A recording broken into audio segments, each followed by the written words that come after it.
Ubisoft. Man, things have not been looking good for this company as of late.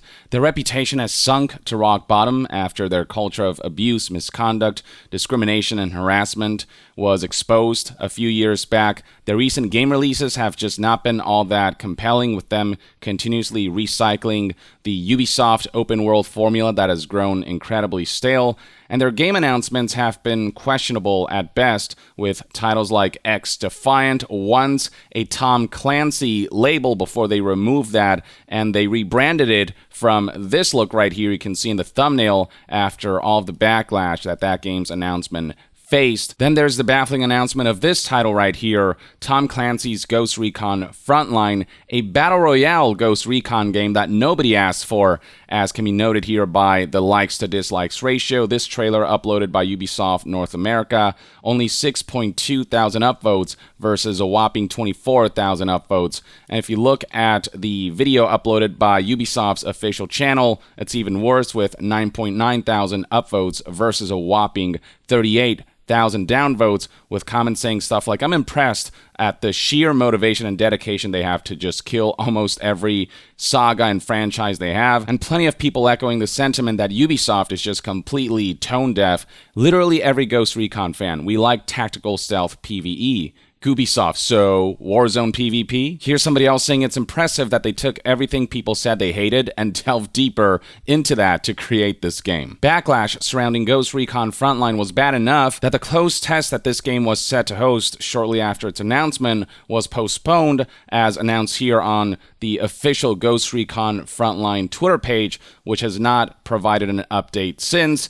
And that would be because this game has officially been canceled, as of Ubisoft's own statement provided during a recent financial briefing. Here's Video Games Chronicle's report on that. Ubisoft has canceled Ghost Recon Frontline, and not just this title, but 3 other games, Splinter Cell VR, as well as 2 unannounced games. If that doesn't highlight the disarray that Ubisoft's decision-making is in, I don't know what does. As for the reasoning provided by the company during their recent financial call, they said that these games were canceled due to the changing financial environment. The company did not provide further details. The article then details 2 of the canceled games that we know about. Splinter Cell VR was in development at Ubisoft Red Storm Studio with support from Reflections, and Ghost Recon Frontline was in development at Ubisoft Bucharest. Now, I think it's a very good thing that Ghost Recon Frontline was canceled. I don't think that game was set to succeed at all. It would have been a waste of time, resources, manpower, and money.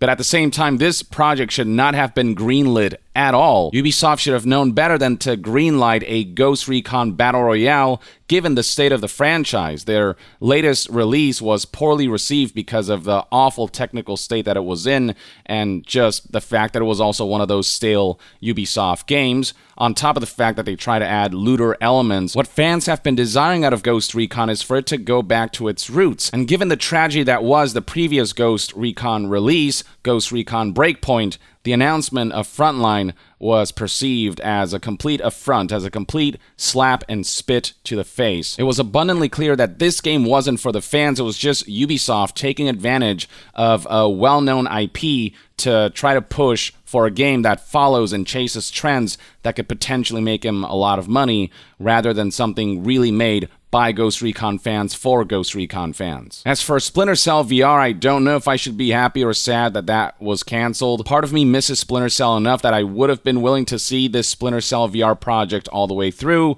but I guess things just weren't going well for that development, and they ultimately decided to cancel it. Or maybe they thought that financial prospects surrounding it weren't looking good, and so they decided it wasn't worth the time, money, manpower, and resources they were spending on it. I don't know, but I certainly hope that Ubisoft is taking the demand for a new Splinter Cell game seriously, and that they don't mess it up if they decide to pursue a Splinter Cell project, that they don't live servicify it, that they don't monetize it with gameplay microtransactions, and that they maintain the integrity of a proper Splinter Cell game, though the odds of that happening, given Ubisoft's recent history and track record, seem incredibly low. As for what the 2 unannounced games are, that's hard to say. There don't seem to be any details on that front, though maybe we'll hear about them with future reports. Now, there are some major projects from Ubisoft that have still not been canceled, like Avatar Frontiers of Pandora, but this project was recently delayed as announced by Ubisoft itself. The game was previously set to be released in calendar 2022, but now the game will come out roughly a year after it was originally intended. It will now arrive during the company's fiscal year beginning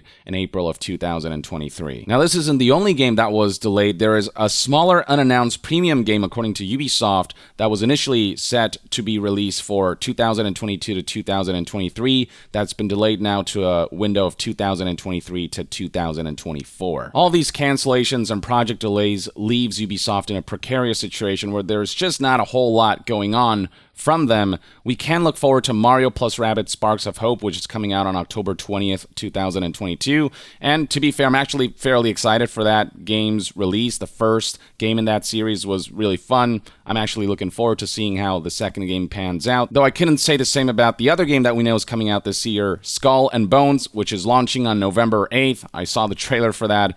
It looked very mediocre. It just looked like Assassin's Creed Black Flag's naval combat, whose progression system has been expanded upon, but it doesn't really feel like you get to experience what it's like to be a pirate. It's just naval combat expanded, and I don't know. It's been there, done that. This game's ambition doesn't seem to push itself far enough for me to be compelled by what I was shown in that gameplay overview. Ubisoft really shot themselves in the foot by being tone deaf about the kinds of projects they should be greenlighting. Imagine if they had been already working on projects that fans desire, that fans would be highly anticipating, and not on projects that would be bound to get canceled because of the reception that it got, or because it's just not an ideal type of project. They could have been well on their way to filling out their schedule with compelling upcoming projects if they had greenlit the right projects, instead of now their lineup being so emptied out because so many of their projects have had to be canceled. Now, when it comes to delays, there's the Avatar game and then this smaller unannounced premium game. While no official confirmation has been provided as to what that unannounced game is, industry insider Jason Schreier reports that from what he's heard, that unannounced game is none other than Assassin's Creed Rift, a game that was first reported on back in February 9th, 2022,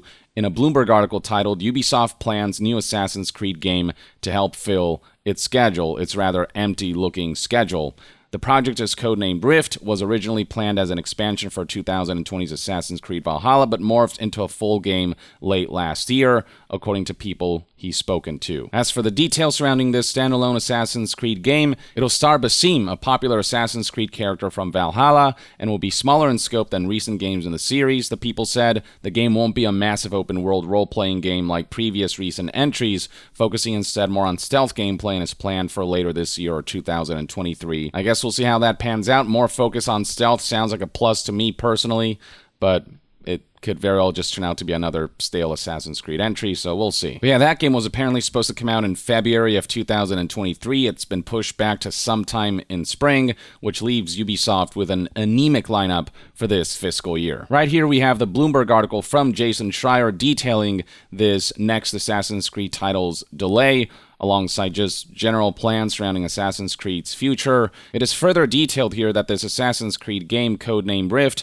will be set in the Middle East, and it also provides a more specific window for its potential release. The game is now expected to be released in the May to June period. And the reason it even is a standalone game is because Ubisoft was like, oh crap, we have nothing coming out in this time period. We need to get something out beyond just an expansion for Valhalla. Let's just turn what was supposed to be an expansion into just its own standalone full-fledged game. It feels like a very artificial reason to expand the scope of a project just to fill out a corporate schedule, but I mean, I guess we'll see if it ultimately ends up having a positive effect on what was initially supposed to be an expansion for Valhalla. This article also reports on how, during the financial briefing, it was relayed by Ubisoft that future plans of Assassin's Creed would be relayed sometime in September, so maybe we can expect some kind of Ubisoft stream or event, and that's around the time where we might get more information on Ubisoft's upcoming live service platform, Assassin's Creed Infinity, which I'm rather skeptical about given Ubisoft's past history, track record, and handling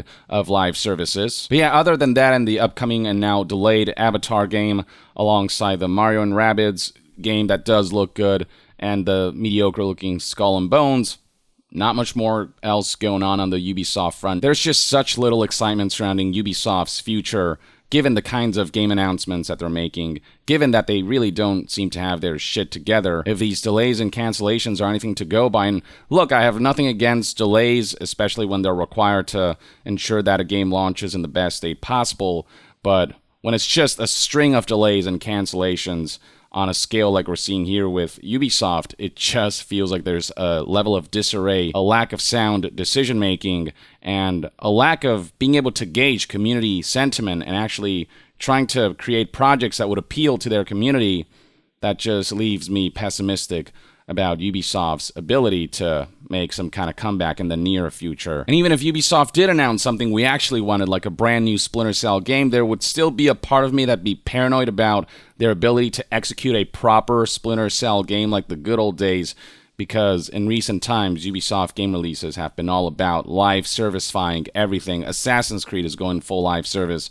Splinter Cell, if there is a brand new game for that, I feel like they would try to just find a way to monetize it in a way that could potentially damage the gameplay loop and maybe try to turn into another Ubisoft open world game. I don't know. Ubisoft's just been in such a creative lull lately that I cannot help but be completely unexcited about anything they have coming up.